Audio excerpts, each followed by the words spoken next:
Ever found yourself tangled in the web of confusion between operating agreements and bylaws? It's a common predicament, really. As we navigate the fascinating world of business, we are bound to encounter a myriad of terms, rules, and regulations. And among these, operating agreements and bylaws often stand out as two of the most perplexing concepts. Picture this. You're setting up a business. You've got your idea, your team, and your plan. And then, you're hit with these two terms: operating agreement and bylaws. Suddenly, you're staring down a rabbit hole of legal jargon, trying to decipher what they mean and how they apply to your business. On one hand, there's the operating agreement. It's like a blueprint for your business, outlining how your company will run, who makes what decisions, and how disputes will be handled. It's a document that's unique to your business, tailored to fit your specific needs and aspirations. On the other hand, we have bylaws. This is another document that seems to govern how your business operates. It sets the rules for things like meetings, voting procedures, and the roles of directors and officers. It's like a rulebook that helps maintain order and consistency in your business operations. These two terms might sound similar, and it's easy to see why they are often confused. Both are essential in structuring your business and ensuring smooth operations. But they are not the same. They serve different purposes, apply to different types of businesses, and are governed by different laws. As we delve deeper into these concepts, it's essential to remember that both operating agreements and bylaws are key to creating a successful business. They provide the foundation and framework for your company, helping to prevent misunderstandings, ensure compliance, and protect your business interests. But understanding these terms is just the first step. The real challenge lies in distinguishing between them and knowing when to use each one. And that's where our journey begins. As we untangle this web of confusion, we'll use a real-life example to illustrate the differences between operating agreements and bylaws. Now let's explore these differences through a real-life example. Meet Joe. He's the owner of a thriving tech startup. Joe's journey into the tech world began with a simple idea. An idea that he believed could change the world. He spent countless hours transforming this idea into a viable product. After many sleepless nights, endless cups of coffee, and numerous iterations, his tech startup was born. As the sole proprietor, Joe was the captain of his ship. He made all the decisions, and the success of the startup hinged on his shoulders. But as his business began to grow, he realized that he needed a partner to help him steer the ship. Enter Susan, a seasoned tech veteran with a knack for business development. Susan's expertise complemented Joe's technical skills, and together, they set out to conquer the tech world. Now, bringing in a partner meant that Joe no longer had the sole decision-making power. He needed to establish a set of rules outlining the operations of the business, the roles of the partners, and the distribution of profits and losses.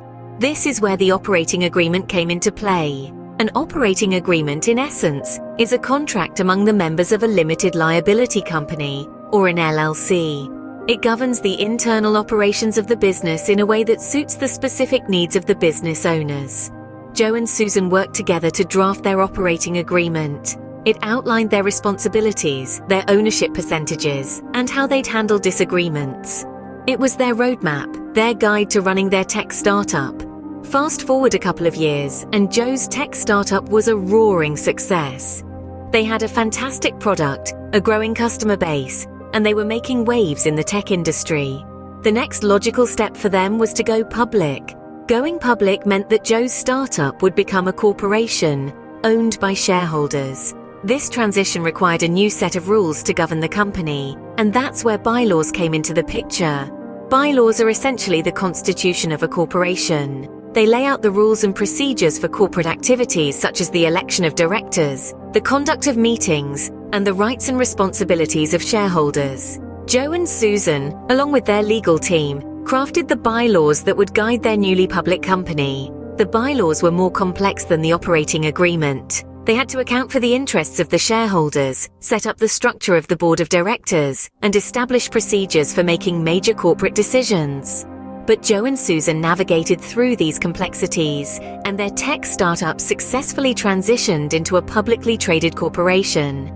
So, as we've seen, Joe used both an operating agreement and bylaws, but for different reasons. So, what exactly were the differences between the operating agreement and bylaws in Joe's case? Well, let's start by understanding the key differences between these two important documents. Both operating agreements and bylaws are foundational documents for businesses, but they serve different purposes and are used in different types of business structures. An operating agreement, as the name suggests, is all about the operations of the company. It's the document that outlines how the business functions on a day-to-day basis.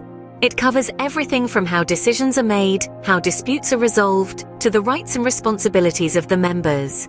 It's like a roadmap that guides the internal workings of the company, ensuring that everyone is on the same page and knows what to expect. Operating agreements are typically used in limited liability companies, or LLCs. In Joe's case, as he was setting up a tech startup as an LLC, he needed an operating agreement to establish the rules and procedures for his business.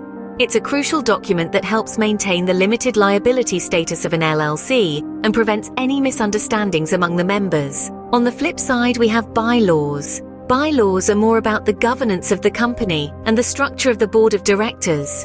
They outline the rules and procedures for things like board meetings, voting procedures, and the roles and responsibilities of directors and officers. In essence, bylaws are the constitution of a corporation, guiding its governance and structural operations. Bylaws are used in corporations, not LLCs. They are typically drafted at the time of incorporation and can be amended as the corporation evolves. They are a key element in ensuring the smooth running of the corporation and maintaining corporate compliance. In terms of use, both documents are incredibly important. An operating agreement helps maintain the harmony and efficiency of an LLC by clearly outlining the rules of the business. It minimizes conflicts and ensures that all members are aware of their rights, responsibilities, and expectations. Bylaws, on the other hand, help maintain the order and structure of a corporation. They outline the procedures for making decisions and resolving disputes at the board level. They ensure that the corporation is run in a transparent and accountable manner, which is crucial for its success and longevity. So in Joe's case, since he was setting up an LLC, he needed an operating agreement to guide the internal operations of his business. If he had been setting up a corporation, he would have needed bylaws to guide the governance and structure of his board of directors. In essence, operating agreements and bylaws serve different purposes in different types of businesses. And understanding these differences is key to setting up a successful business, whether it's an LLC like Joe's tech startup or a large corporation.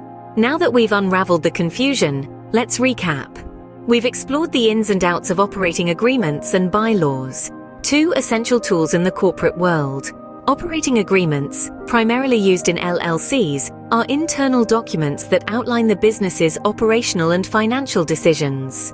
They define the rights and responsibilities of the members and manage the day-to-day operations. On the other hand, bylaws serve a similar purpose but are utilized by corporations. They dictate the company's governance structure, detailing how the board of directors is chosen, when meetings are held, and how decisions are made. We've seen how these differences play out in practice with Joe's tech startup.